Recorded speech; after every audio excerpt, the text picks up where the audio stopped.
Chapter 12.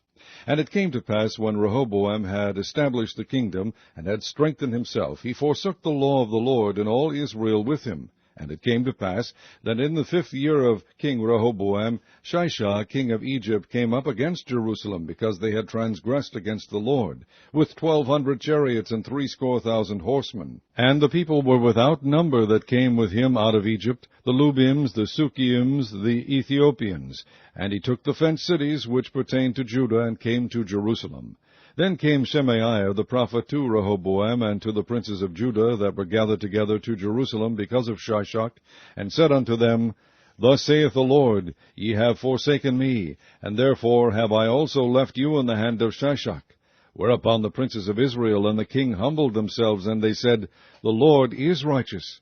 And when the Lord saw that they humbled themselves, the word of the Lord came to Shemaiah, saying, They have humbled themselves, therefore I will not destroy them, but I will grant them some deliverance. And my wrath shall not be poured out upon Jerusalem by the hand of Shishak. Nevertheless they shall be his servants, that they may know my service, and the service of the kingdoms of the countries.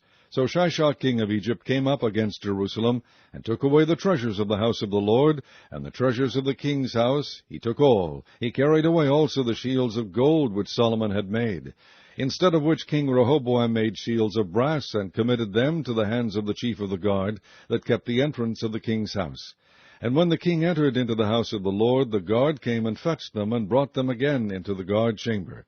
And when he humbled himself, the wrath of the Lord turned from him, that he would not destroy him altogether. And also in Judah things went well.